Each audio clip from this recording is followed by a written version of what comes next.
tonight, we're going back in time, not to study history, not to memorize facts, but to walk beside someone extraordinary, a man who built something impossible, a man who saved the world while everyone laughed at him. His name was Noah. You've heard his name before. You've seen the pictures, the big wooden boat, the pairs of animals, the rain falling for 40 days and 40 nights. But tonight, you're going to discover something different, something deeper, something that's been hidden in the shadows of this ancient story for thousands of years. This isn't just about an ark, it's about courage. It's about hearing a voice when no one else could hear it. It's about standing alone when the whole world thinks you're crazy.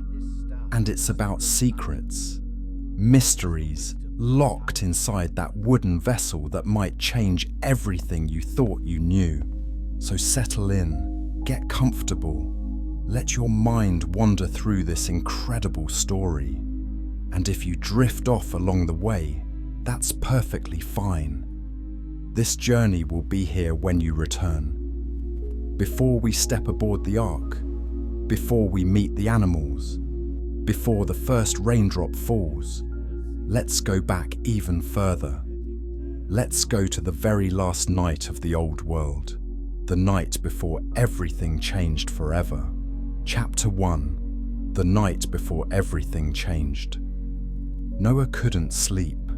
He stood outside his tent, looking up at the stars. The night was warm. Crickets sang in the darkness. Somewhere in the distance, a dog barked. Everything seemed so normal, but Noah knew better.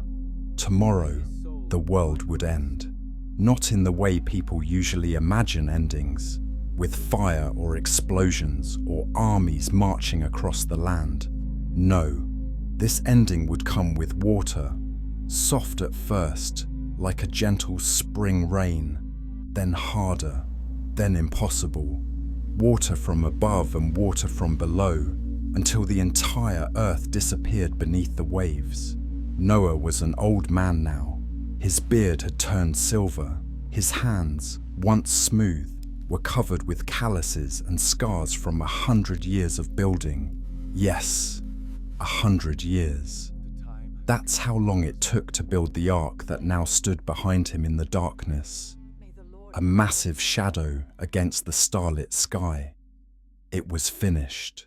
Finally, after all these years of sawing and hammering and fitting and sealing, it was ready. The animals were inside. His family was inside. Everything was prepared. Everything except his heart. Noah looked back toward the distant lights of the city. Even at this late hour, he could hear music and laughter drifting across the fields. People were having parties, getting married, building houses, planning futures that would never come. They didn't believe him. They never believed him. For 100 years, Noah had been telling them, "A flood is coming," he said. "God is going to judge the world for its wickedness. Please, turn back. Please, change your ways." Some people laughed. Some people got angry. Some people just ignored him and went back to their lives. His own neighbors thought he was insane. Building a giant boat on dry land, miles from the ocean. "Old man, the sun has baked your brain." Children threw stones at him while he worked. Adults made jokes. "Hey Noah, seen any clouds lately?" They'd slap their knees and roar with laughter. But the worst part wasn't the mockery. The worst part was watching people he loved continue down a path of destruction. Friends, relatives, people he'd known his whole life, and knowing he couldn't save them because they wouldn't let him. God had given them time, so much time, 100 years of warnings, 100 years of seeing that impossible boat growing bigger and bigger. 100 years to ask themselves, what if the crazy old man is right? But time was up now. Noah felt a hand on his shoulder. It was his wife. She didn't say anything. She just stood beside him, sharing the weight of this impossible moment. "I keep thinking about Methuselah," Noah said quietly. His grandfather had died just last week. Methuselah, the oldest man who ever lived. 969 years old. Noah had loved him deeply. "He knew, didn't he?" Noah's wife said. "He knew he'd been keeping the world safe just by being alive." Noah nodded. There had been a prophecy about Methuselah's name. It meant, when he dies, it shall come. As long as Methuselah lived, God delayed the judgment. But now, Methuselah was gone, and the final week had arrived. "I wish I could have saved more people," Noah whispered. His wife squeezed his hand. "You built the ark. You preached for a century. You did everything God asked. The door is still open. Anyone who wants to come can come." But Noah knew no one else would come. They'd made their choice. Somewhere in the ark behind them, an elephant trumpeted softly. The sound made Noah smile despite his heavy heart. The animals had been the strangest part of this whole experience. He didn't have to go catch them. They just came. Over the past week, they'd been arriving from everywhere, from the forests and mountains and deserts and plains, walking, crawling, flying, slithering, in pairs, male and female, exactly as God had said. The lions came walking side by side, calm as house cats. The bears arrived without aggression. Even the creatures that should have been enemies walked together peacefully. It was like watching Eden itself march into that boat. People from the city came out to watch. Some were amazed, some were frightened. But even this miracle didn't change their minds. "It's magic," they said. "It's a trick." They could explain away anything except the truth. Noah took one last long look at the world, the stars above, the grass beneath his feet, the distant mountains silhouetted against the night sky. All of this beautiful, terrible world, would be gone tomorrow. "Come on," his wife said gently. "It's time." They walked together toward the ark. Their footsteps crunched on the dry earth. Above them, that massive wooden structure rose up like a mountain. Noah had measured it exactly as God commanded. 300 cubits long, 50 cubits wide, 30 cubits high. It was like a building lying on its side, 3 stories tall, with a roof and a door. The door, that was another strange thing. There was only one door, one way in, one way out.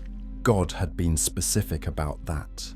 As Noah and his wife approached, they could hear the quiet sounds of the animals inside, rustling, breathing, the creak of wood settling. It was a sound like the whole world holding its breath. Noah's sons were waiting by the entrance. Shem, Ham, and Japheth, grown men with families of their own now. They'd spent their entire lives watching their father build this ark, being laughed at because of it. And yet, they believed. They'd stayed faithful. "Everyone's aboard, Father," Shem said. "We're just waiting for you." Noah paused at the threshold. His hand touched the rough wood of the doorframe.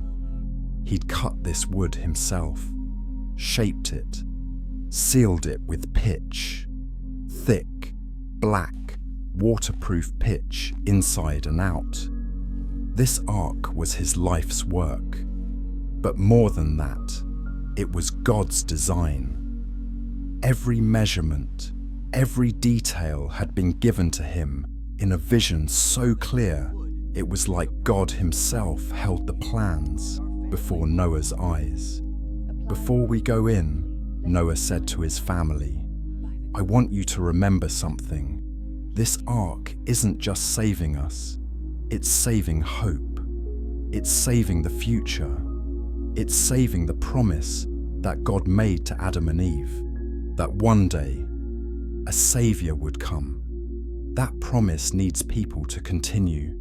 It needs animals and plants and life. We're not special because we're perfect. We're special because we said yes to God. That's all. We just said yes." His sons nodded. Their wives wiped tears from their eyes. Then Noah stepped aboard, and the moment his foot left the earth and touched the floor of the ark, something changed. The air felt different, heavier, more sacred. They were inside now, all 8 humans, hundreds, maybe thousands of animals, supplies for months, seeds, food, water, everything needed to start over. Noah looked back one more time through that open door. In the distance, he saw lights from the city, heard faint laughter on the wind. Then he heard something else, a sound that had no earthly source, the sound of footsteps, heavy, powerful. Approaching the ark, Noah's heart began to race.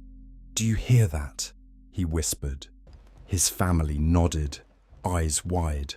The footsteps came closer, closer, and then they stopped right outside the door, but no one appeared. Instead, the door began to move, slowly, smoothly, closing on its own. No hands pushed it, no wind blew it. It simply closed, as if guided by invisible hands. And when it sealed shut, with a deep, final boom, Noah understood. God himself had closed the door. They were locked in. The world was locked out, and nothing, absolutely nothing, would open that door until God decided it was time. In the darkness, Noah heard his grandson crying softly. He picked up the little boy and held him close. "What happens now, grandfather?"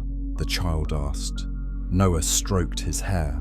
"Now, we wait for the rain." Chapter 2, the call that echoed through generations. But let's go back further.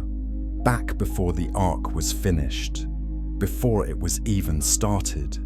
Back to the day when Noah first heard the voice that would change his life forever. Noah had been a farmer, a good one. He loved working with the soil, planting seeds, watching things grow. His name actually meant rest or comfort, and his father hoped that Noah would bring relief to people who worked hard on the cursed ground. You see, ever since Adam and Eve ate the forbidden fruit, farming had been difficult. The ground fought back. Thorns and thistles grew where wheat should grow. Every harvest was a battle, but Noah had a gift. Things grew well for him. His fields were green when others were brown. His harvests were full when others were scarce. People said he had a blessing on his life. He did, but Noah didn't know yet just how heavy that blessing would become. The day the call came, Noah was 500 years old. In those days, people lived for centuries. Noah's grandfather, Methuselah, had walked and talked with Enoch, and Enoch had actually walked with God so closely that one day God just took him to heaven without dying. That legacy lived in Noah's family. They were different. They remembered the old stories. They kept the faith alive when almost everyone else had forgotten. But even Noah wasn't prepared for what happened that morning. He was alone in his field, pulling weeds, when suddenly everything got quiet. Not normal quiet, but the kind of silence that happens when something powerful is nearby. The birds stopped singing, the wind stopped blowing. Even the insects seemed to pause. Noah looked up, and he heard the voice. It wasn't loud like thunder. It wasn't soft like a whisper. It was somewhere in between, a voice that came from outside and inside at the same time, a voice that he heard not just with his ears, but with his whole being. Noah, he dropped his tools. His hands were shaking. Yes, Lord, I have seen the wickedness of humanity. Violence covers the earth. Every thought of the human heart is evil, all the time. I am sorry I made them. Noah's throat went dry. God, sorry, God, grieving. The weight of those words crushed down on him. I am going to destroy all flesh, both humans and animals. Everything that breathes on the land will die. Noah fell to his knees. His mind raced. Destroy everything, the whole world. But you, Noah, have found favor in my eyes. You and your family will be saved. I am going to give you instructions. Listen carefully. And then God told him about the ark, the dimensions, the design, 3 floors, rooms inside, 1 door, 1 window near the top, made from cypress wood, sealed inside and out with pitch. Gather 2 of every kind of animal, male and female. Bring 7 pairs of the clean animals. Bring food for everyone. When the ark is finished, I will send the animals to you. Then you and your family will enter, and I will send rain. It will rain for 40 days and 40 nights. The waters will rise and cover even the highest mountains. When the voice stopped, Noah was lying face down in the dirt, trembling. How long he stayed there, he didn't know. When he finally stood up, the birds were singing again. The wind was blowing. Everything seemed normal. Except nothing would ever be normal again. Noah walked home in a daze. How do you tell your wife that God wants you to build a giant boat because he's going to flood the entire world? His wife was grinding grain when he came in. She took one look at his face and put down her work. What happened? Noah couldn't speak at first. He just stared at her. Noah, you're scaring me. What's wrong? God spoke to me, he finally said. She waited. In their family, this wasn't completely unheard of. Enoch had walked with God. Methuselah had heard God's voice, but it had been a long time since God spoke so directly to anyone. What did he say? Noah told her everything. The flood, the ark, the destruction of all life, the salvation of their family. When he finished, his wife was quiet for a long time. Then she asked the question that would echo for the next 100 years. Why us? I don't know, Noah admitted. He said I found favor in his eyes, but I'm not anyone special. I'm just a farmer. You're not just anything, she said firmly. You're faithful. You remember the old ways. You keep God's commands when everyone else has forgotten them. She was right. The world had become a dark place. It hadn't always been that way. In the beginning, Adam and Eve walked with God in the garden. Their children knew God's voice, but generation by generation, people drifted further away. Then something terrible happened. Angels, beings who were supposed to serve God, came down to earth. They saw human women and desired them. They left their proper place in heaven and took wives from among humans. These angels, called the Watchers, didn't just marry humans. They taught them forbidden knowledge, magic, weapons, astrology, enchantments, all sorts of secrets that humans weren't meant to know. And their children, the offspring of angels and humans, were giants, the Nephilim, huge, powerful, violent beings who terrorized the earth.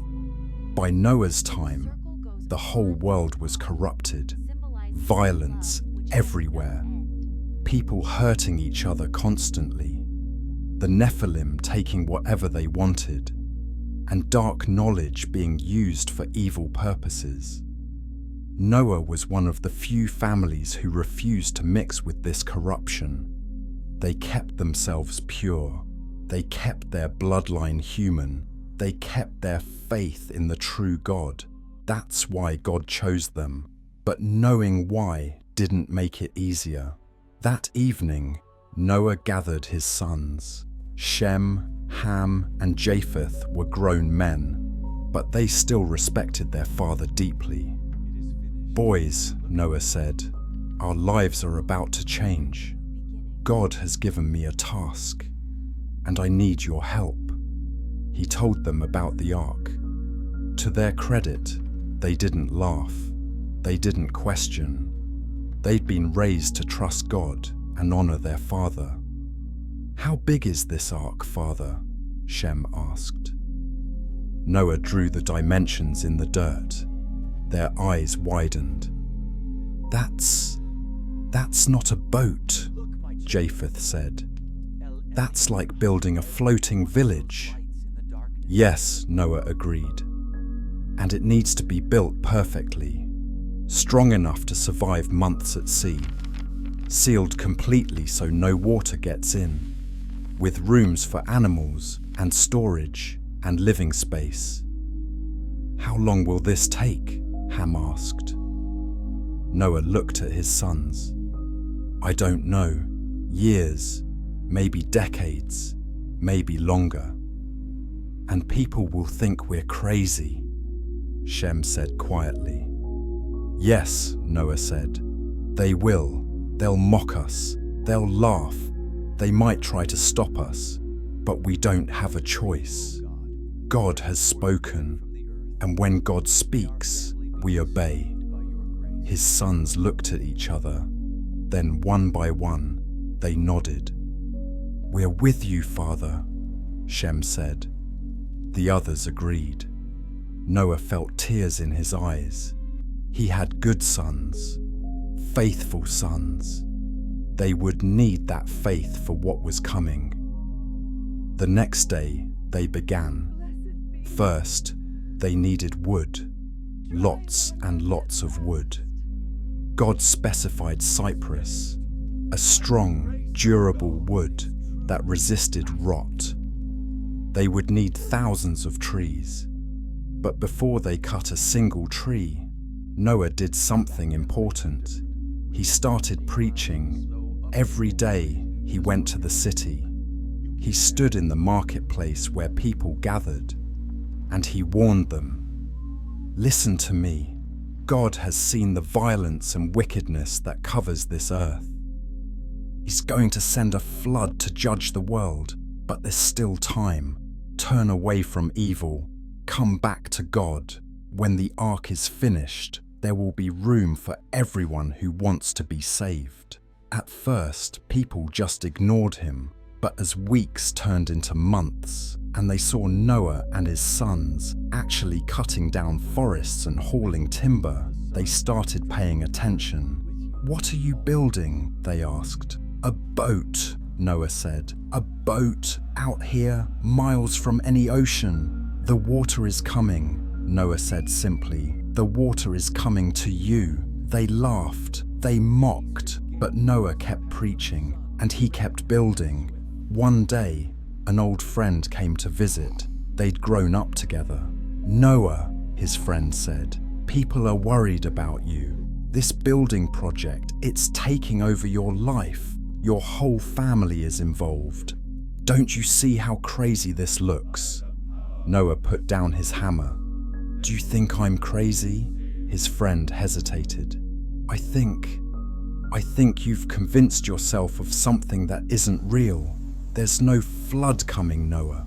Look at the sky. It's beautiful. It hasn't rained in weeks. That's exactly why people won't believe, Noah said. They think tomorrow will be like today. Next year will be like this year. But God says change is coming, and I believe him. His friend shook his head sadly and walked away.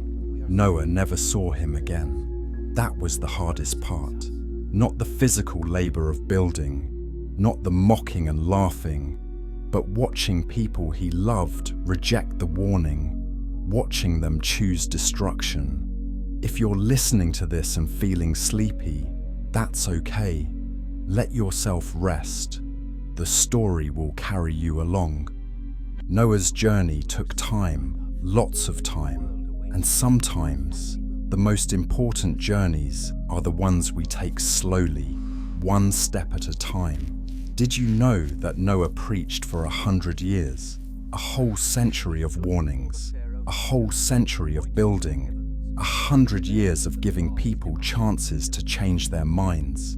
That tells us something important about God. He's patient. He gives people time. He doesn't want anyone to be destroyed. He wants everyone to turn back to him. But he also honors people's choices. If they don't want salvation, he won't force it on them. The ark was God's mercy, but walking through the door required a choice, and most people chose to stay outside. Chapter 3.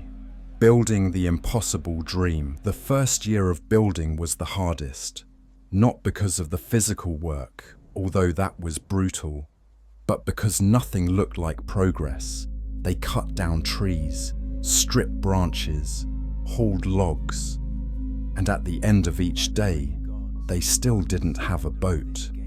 They just had piles of wood. Noah's youngest son, Japheth, got discouraged. "Father," he said one evening, "we've been working for months, and all we have is timber. We haven't even started building yet." Noah understood his frustration, but he'd learned something important in his centuries of life. Big things start small. Great things take time. "Japheth," he said, "every tree we cut down is a wall that will keep out the flood. Every log we haul is a floor your children will stand on. We're not just cutting wood, we're building salvation, and salvation is never quick." That wisdom kept them going through the hard early years. They had to do everything themselves. There were no construction crews to hire. No one believed in the project enough to help. Sometimes curious people would wander by to watch, but they never stayed to work. "Need any help, Noah?" they'd call out mockingly. "Yes," Noah would answer earnestly. "Come help us, and save yourself in the process." But they just laughed and walked away. So Noah's family became carpenters, engineers, architects, and builders. They learned by doing. They made mistakes and fixed them. They solved problems that had never been solved before.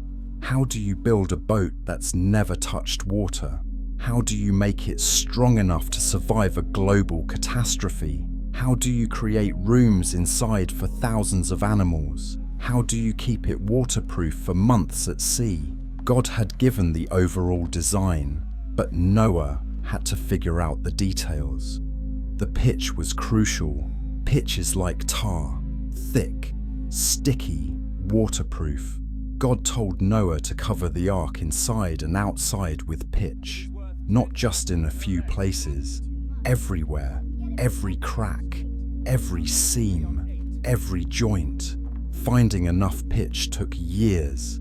They had to collect it from trees, heat it, purify it, store it.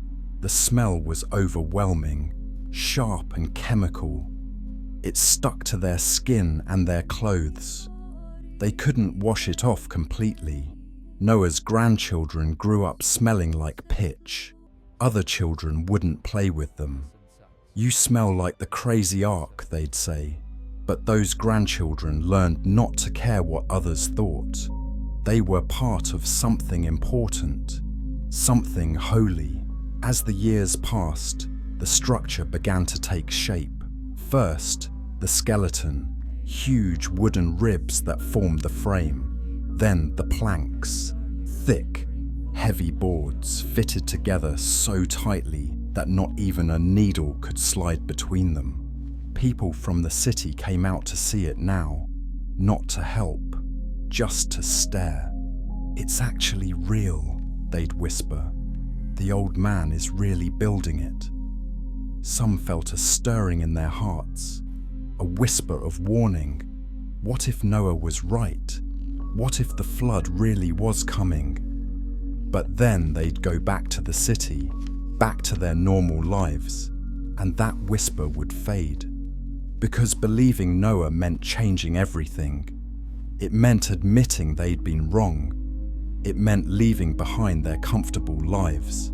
And most people would rather sink with their comforts than survive with sacrifice. Noah never stopped preaching. Even while he worked, he preached. "It's not too late," he'd call out to the crowds that gathered. "God is patient. He's giving you time. But one day, time will run out. One day, the door will close. Please, I'm begging you, come inside before that happens." Children would listen with wide eyes. Some wanted to come, but their parents would pull them away. "Don't listen to the crazy old man," they'd say. Noah's heart broke every time. After 30 years, the ark's hull was complete. It looked like a massive wooden mountain lying on its side. People could see it from miles away now. It dominated the landscape. "It's too big," critics said. "It'll never float. It'll just tip over and sink." But Noah had followed God's design exactly. The proportions were perfect. The length to width to height ratio would make it incredibly stable. Modern naval engineers have studied these dimensions and confirmed that you couldn't design a more stable vessel. God knew what he was doing. The second phase was building the interior. 3 decks, rooms and pens and storage areas, ventilation systems to bring fresh air in, drainage systems to remove waste, food storage that would stay dry and fresh. This was when Noah's genius really showed. He wasn't just a farmer anymore. God had given him wisdom, supernatural understanding of engineering and design. He created ramps so animals could move between levels. He designed feeding systems that would make caring for thousands of creatures possible. He built storage that would protect food from rot and pests. Every detail mattered. Every measurement was precise. And still, people mocked. "Who's going to clean up after all those animals, Noah?" they'd shout. "You're going to need a bigger shovel." They treated it like a joke, but for Noah and his family, it was deadly serious. By year 50, Noah's sons were middle-aged men with children of their own. Those grandchildren had never known life without the Ark project. They'd grown up on the construction site, played in piles of sawdust, learned their numbers by counting wooden pegs. "Grandfather," one little girl asked, "why is God sending a flood?" Noah knelt down to her level. "Because people's hearts have become very bad. They hurt each other. They do terrible things. And when God looks at the earth, instead of seeing love and goodness, he sees violence and pain." "Are people really that bad?" she asked. Noah hesitated. He didn't want to scare her, but he also wouldn't lie. "Yes, child, they are. But you don't have to be afraid. God is saving us. This ark is his promise. We'll be safe inside." She looked at the massive structure. It's so big. It has to be, Noah said. It's carrying the whole future. In year 70, something happened that made even the mockers pause. Methuselah died, Noah's grandfather, the oldest man who ever lived. 969 years old, he'd been a link to the ancient past. He'd known people who knew Adam. He carried stories from the very beginning of the world. And now he was gone. What people didn't know was that Methuselah's death was a timer. His name meant when he dies, it shall come. As long as he lived, God delayed the judgment. But now the final countdown had begun. Noah knew. At his grandfather's funeral, he looked around at all the relatives who'd come. "This is your last warning," he said quietly. 7 days. In 7 days, everything changes. Please come to the ark. Some of them looked uncomfortable, but none of them came. The final weeks were a frenzy of preparation, loading supplies, triple-checking every seal, gathering tools and seeds and everything needed to restart civilization. And then the animals started coming. Noah had wondered about this part. How would he gather animals from all over the earth? How would he catch lions and bears? How would he bring birds down from the sky? He didn't have to. God sent them. They came walking out of the forests, swimming up from the rivers, flying down from the mountains, in pairs, male and female, exactly as God had said. The lions came first, 2 of them, walking side by side, calm and peaceful. They walked right up to the ark and waited by the door, as if they knew exactly what was happening.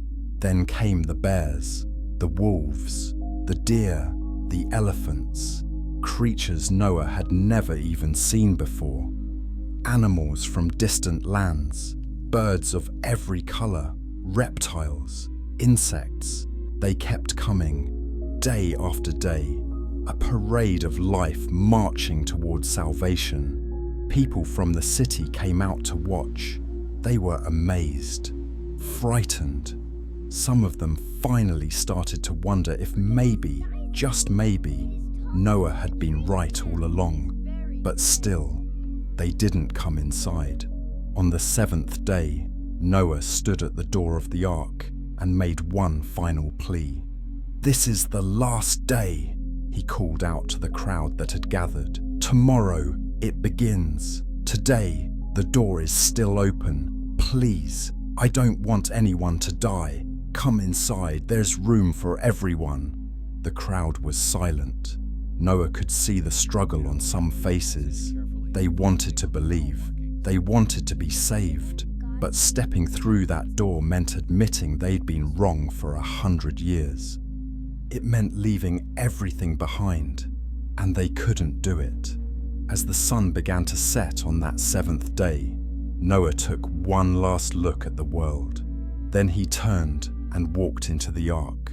His family followed, and behind them, in the distance, they heard the crowd beginning to disperse, going back to the city, going back to their lives, going back to their destruction. Noah whispered a prayer for them. Then he waited for God to close the door. Chapter 4: The Animals That Walk Through Darkness. Inside the ark, the air was thick with the smell of animals and hay and wood and pitch. It was warm. All those bodies packed together created heat. And it was noisy with the sounds of creatures that had never shared space before. But strangest of all, it was peaceful. The lions didn't hunt the deer. The wolves didn't chase the sheep. The snakes didn't strike. The bears didn't roar. It was like a miracle playing out in real time. The violence that covered the outside world simply didn't exist inside the ark. These animals, who in nature would be predators and prey, lived together in harmony. Noah walked through the lower deck, checking on the creatures. His grandson walked beside him, eyes wide with wonder. "Grandfather, why aren't they fighting?" the boy asked. "Because this is holy ground," Noah said. "God's presence is here, and in his presence, the curse is lifted, at least for now. This is what the world was like in the beginning, before sin. This is what it will be like again someday." The boy reached out and touched a tiger's head. The great cat purred like a kitten. "I wish it could always be like this," the boy said. "Me too," Noah said quietly. "Me too." But both of them knew that when they left the ark, the curse would return. The animals would become wild again. Danger would return. The peace was temporary, a glimpse of paradise inside a vessel floating through judgment. Each animal had its own space. Some were in pens, others roamed freely. The birds perched on beams overhead. The reptiles coiled in corners. Everything had its place. Feeding them all was a massive task. Noah and his family had worked out a system. Different family members were responsible for different sections. They'd stored hay, grain, fruits, dried meat, and water in massive quantities. But even with all their planning, Noah knew they couldn't do this alone. They needed help, and miraculously, they got it. The animals required less food than expected. They were calmer, less active. It was as if they knew to conserve energy, as if they understood this was a time of waiting, and there were other mysteries. Some of the animals seemed to help with the work. The elephants used their trunks to move heavy bales of hay. Certain birds would alert Noah's family when water containers were empty. It was as if creation itself was cooperating in its own salvation. "Do you think they know?" Noah's wife asked one evening. "Do you think they understand what's happening?" "I think they know more than we give them credit for," Noah said. "God speaks to his creation in ways we don't hear. Maybe he told them. Maybe they sensed the danger. Either way, they're here, and that's what matters." But not all the animals were common. Some of the creatures that entered the ark were unusual, strange. Creatures that don't exist in our world anymore. There were giants among them. Not Nephilim, those corrupted beings stayed outside. But massive animals, huge reptiles, enormous mammals, creatures that would one day be called dinosaurs, though Noah didn't have a name for them. They moved slowly, calmly, into the lower deck. Noah had built extra large spaces for them, following God's instructions. He didn't know why these creatures needed saving. They seemed ancient, like they belonged to a different era, but God said to bring them, so Noah did.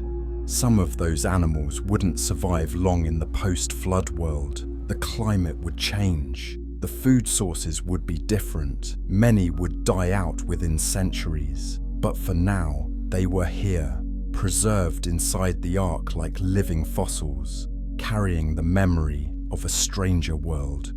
Noah's daughters-in-law were afraid of some of the creatures. "Are you sure they're safe?" one of them asked, eyeing a particularly large reptile with sharp teeth. "God sent them," Noah said, "and God is keeping them peaceful. Trust that." It was a lesson they all had to learn. Trust. Trust that God knew what he was doing.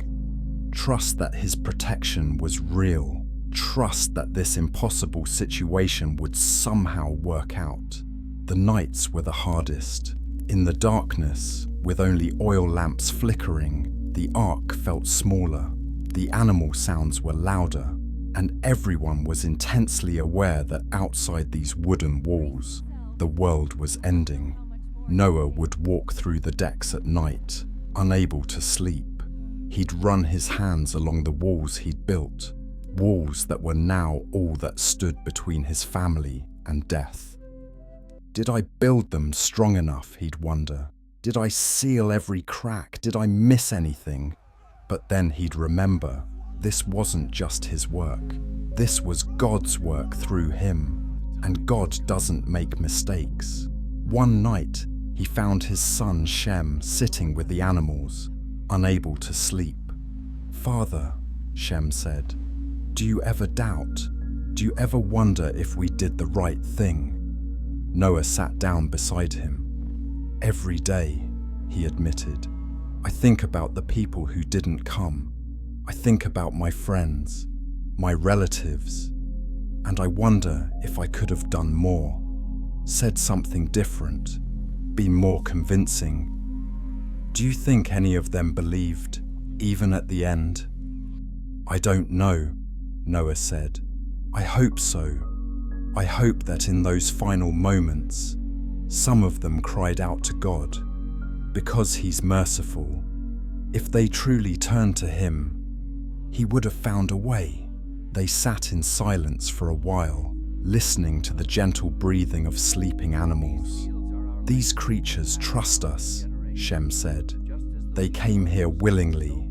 They're depending on us to take care of them." "Yes," Noah said, "and we're depending on God to take care of all of us." It was a chain of trust. The animals trusted the humans trusted God, and God, who created everything, held them all in His hands. But there was something Noah hadn't told his family, something he'd seen when the animals were arriving. Among the familiar creatures, there had been others that weren't quite animals, others that moved through shadows, that he could see only from the corner of his eye. Spiritual beings, angels, perhaps, or some other kind of celestial creature. They hadn't stayed on the ark, at least, not in visible form, but Noah sensed their presence, protecting, guarding, standing watch. The ark wasn't just carrying physical life, it was carrying something deeper, some spiritual reality that Noah couldn't fully understand. He remembered what his grandfather Methuselah had told him once.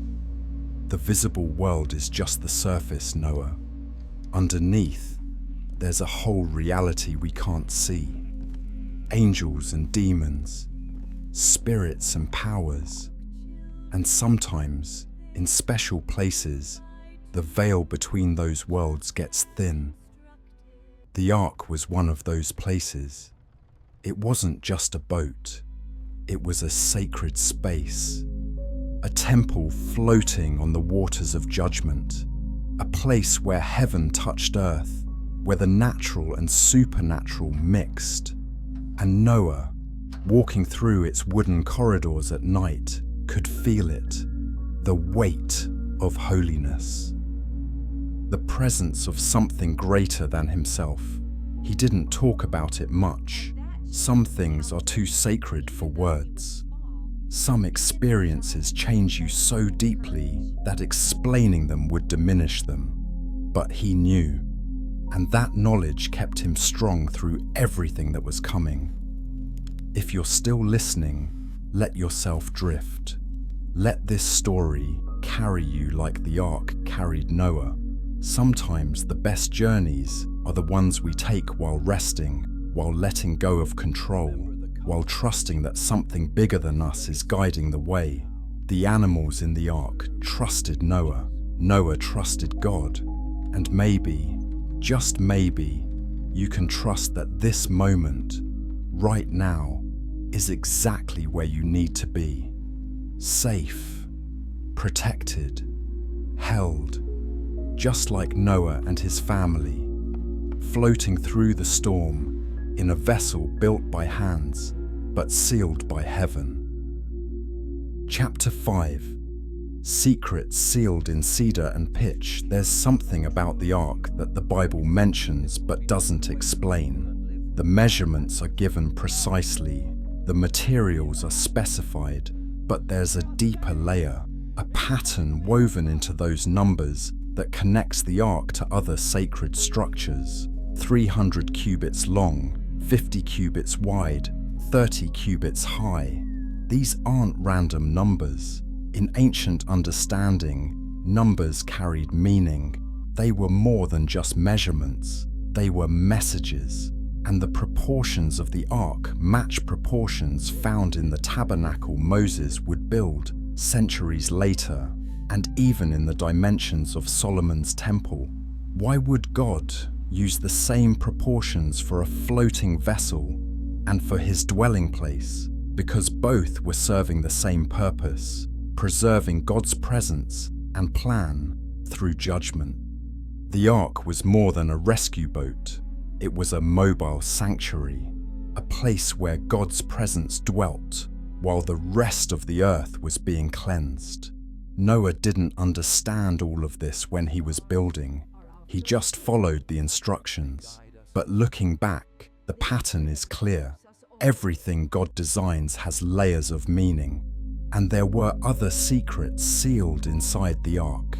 Jewish tradition speaks of something Noah brought with him, a book, not just any book, but a sacred record passed down from Adam through the generations, a book that contained the history of the world from creation, the commandments God had given, and perhaps even prophecies of what was to come. The Book of Remembrance, some called it.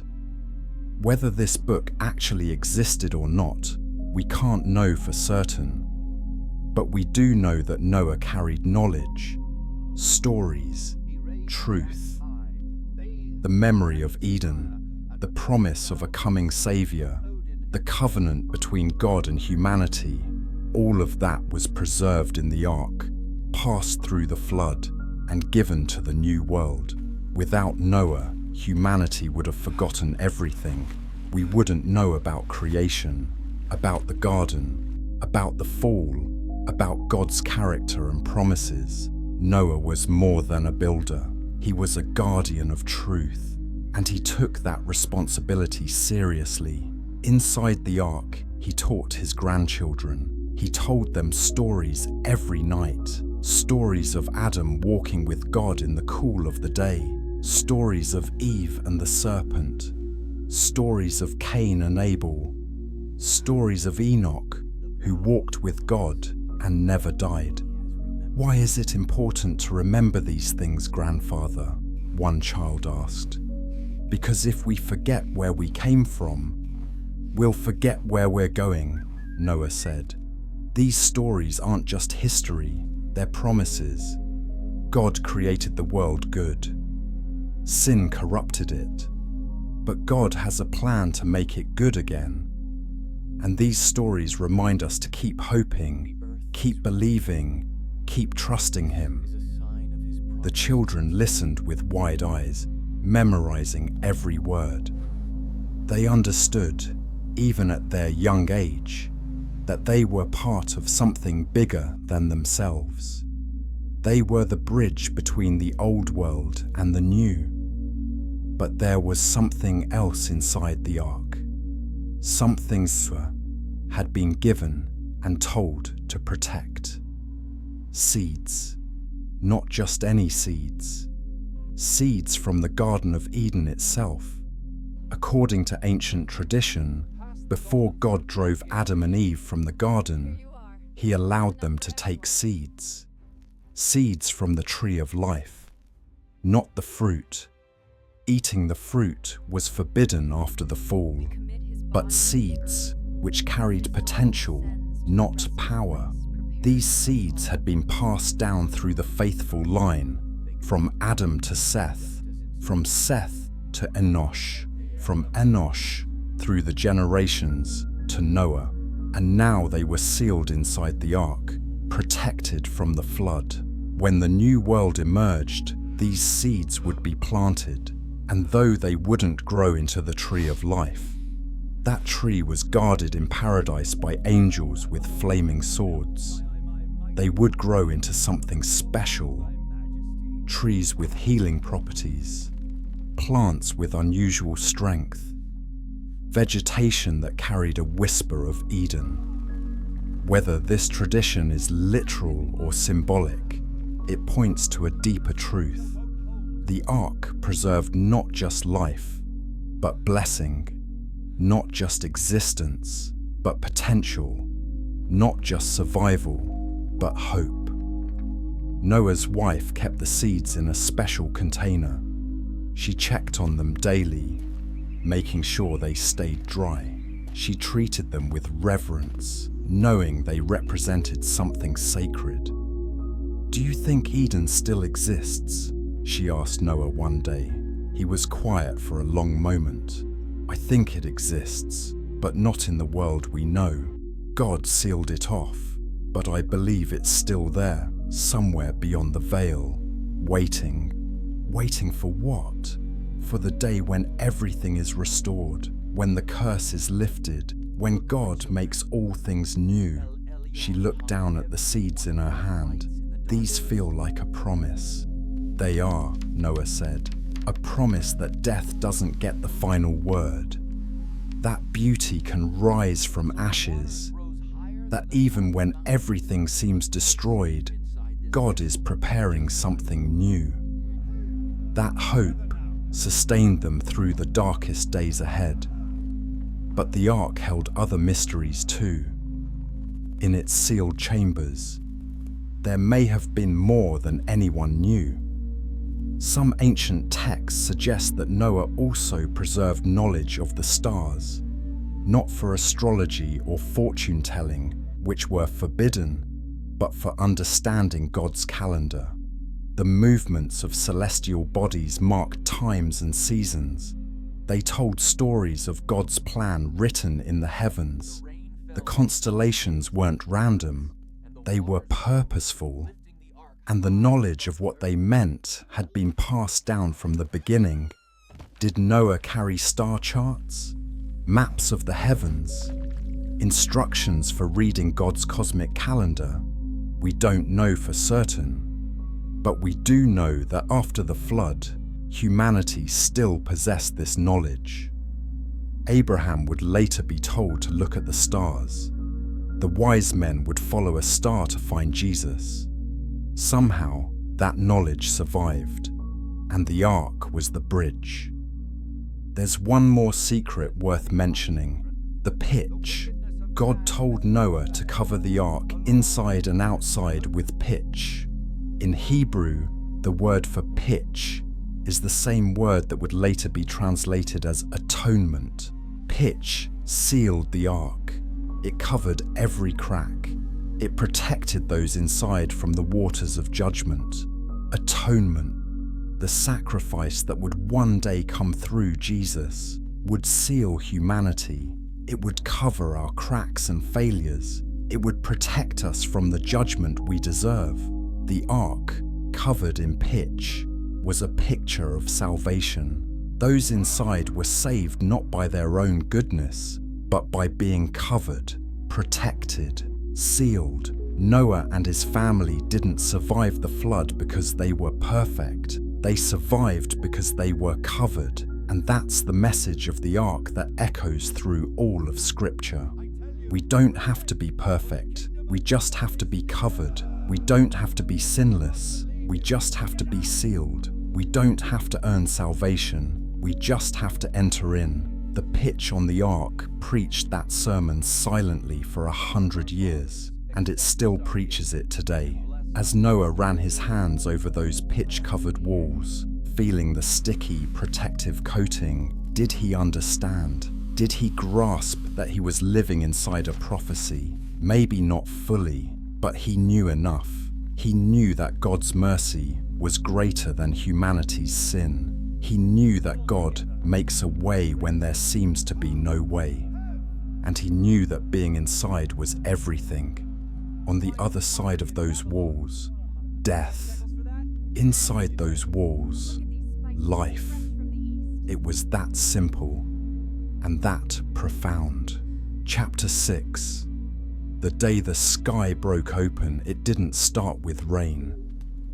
That's what Noah would tell his grandchildren later when they asked about that first day. Everyone expected rain, 40 days and nights of it, the prophecy said. But rain wasn't what came first. First came the sound, deep, underground, like the earth itself was groaning. Noah felt it before he heard it, a vibration through the wooden floor of the ark. The animals sensed it too. The normally calm creatures began moving restlessly.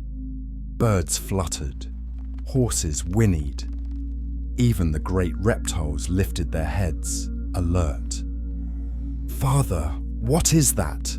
Shem called out. Before Noah could answer, the sound grew louder, not from above, but from below. And then it started. The fountains of the great deep burst open, not rain from the sky, but water from the earth itself. Massive underground reservoirs that had been sealed since creation suddenly exploded. Water shot up from cracks in the ground like geysers. The earth split open and water poured out. Noah had told people that God would send a flood, but he never fully explained that it wouldn't be a normal storm. This was something else entirely. This was creation being uncreated.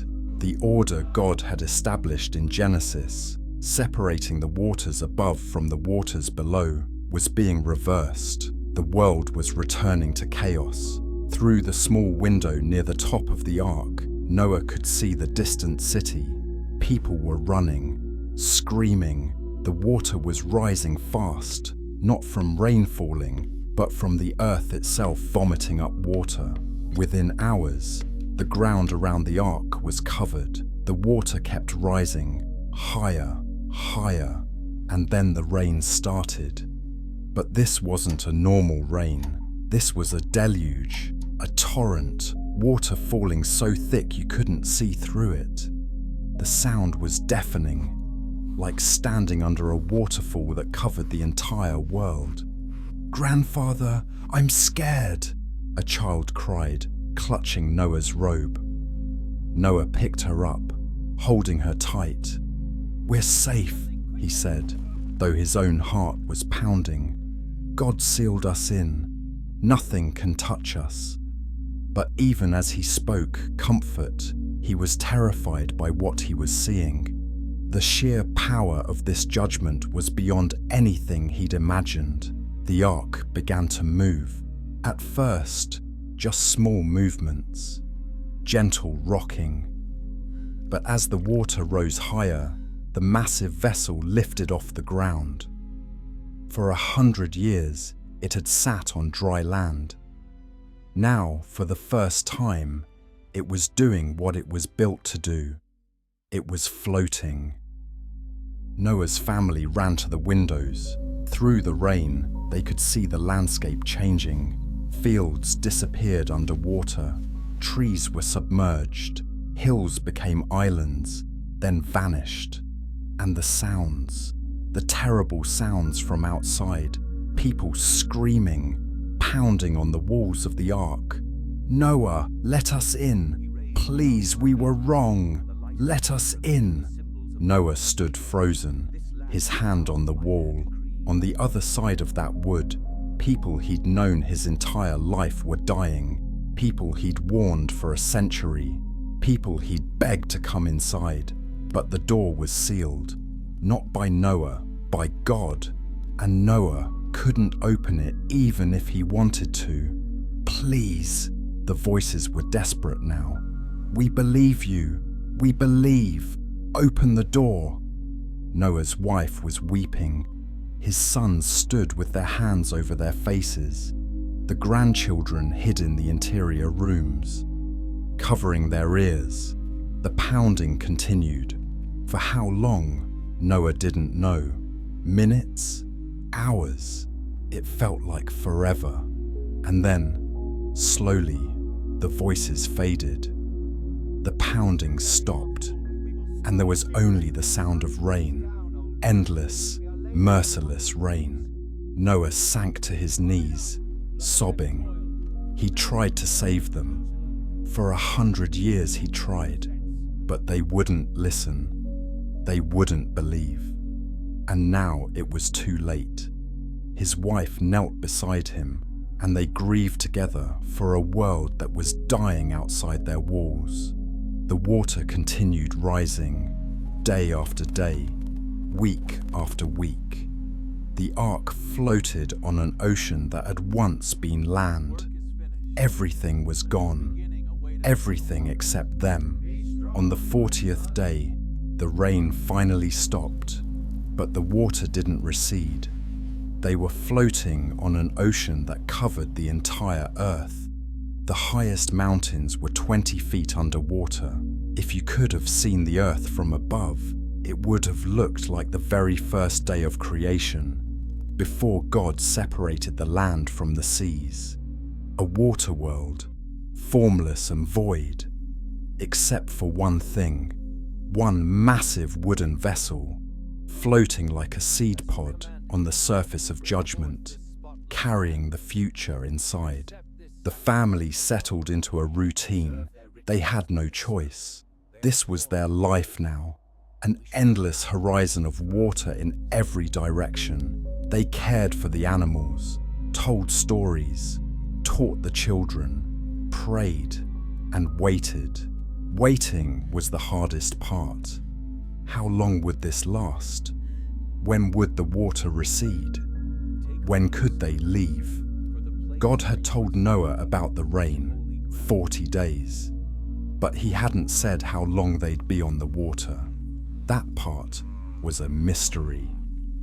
So they learned to live with uncertainty, to take each day as it came, to trust that God hadn't saved them only to abandon them in the middle of an ocean. At night, lying in the darkness, Noah would think about the world that was gone, his fields, his house, his tools, the trees he'd planted, the neighbors who'd annoyed him but whom he'd loved anyway, all gone, washed away, erased. Sometimes the weight of it crushed him. He was the only human who remembered the old world, the only one who could tell the stories. And one day, when he died, those memories would die with him, unless he passed them on. So he told stories every single day. He made his children and grandchildren memorize them. He wanted to make sure the new world would remember where it came from. But there was something else Noah noticed, something strange. Time felt different in the ark. It was hard to explain, but days seemed longer or shorter. It was difficult to track. They marked time by the animals' feeding schedules, by sleep cycles, by the oil in their lamps. But there was a timelessness to it all. It was as if they'd stepped outside the normal flow of life, as if the ark existed in a bubble, suspended between the world that was and the world that would be. They were in between people, not part of the old creation anymore, not yet part of the new. And in that liminal space, something changed in them. They became quieter, more thoughtful, more aware of the sacred. Living in such close quarters with God's presence did something to their souls. They couldn't rush, couldn't escape, couldn't distract themselves with busyness. They had to simply be. And in that being, they found a depth they'd never known before. "I think I understand now," Noah's wife said one day. "Why God wanted us here for so long." "What do you mean?" Noah asked. "We needed to be unmade," she said. "We were still too attached to the old world.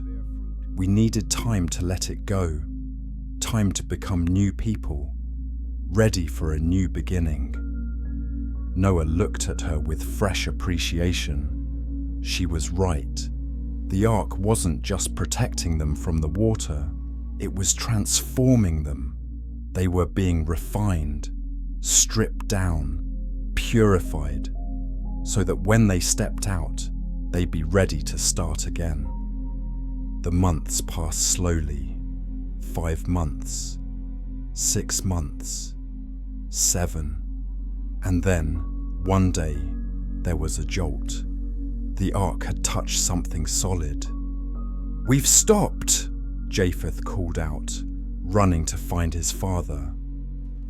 "We're not moving anymore." They'd come to rest on a mountain, Ararat, they would later call it. The water was still high, but the tallest peaks were starting to emerge. It was the first sign, the first hope that this journey wouldn't last forever.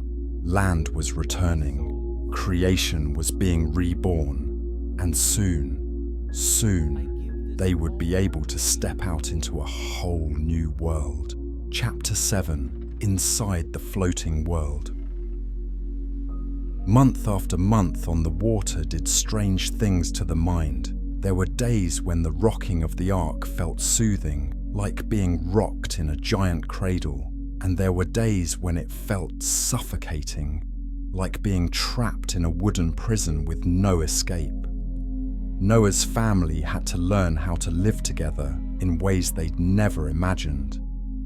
There was no privacy, no personal space, no getting away when tensions rose. And tensions did rise. Ham and Japheth argued about whose turn it was to clean the lower deck. The women disagreed about how to ration the food supplies. The children got restless and loud, and their parents got short-tempered. But they also learned something precious: how to forgive quickly, how to let things go, how to focus on what mattered. "We're all that's left," Noah would remind them when tempers flared. "We need each other. In this whole world, we're the only humans alive. We can't afford to stay angry." That reality, the terrifying, sobering reality that they were the last people on Earth, kept them humble. They celebrated small things: a child's laughter, a shared meal, a good night's sleep. These simple joys became precious when everything else was gone.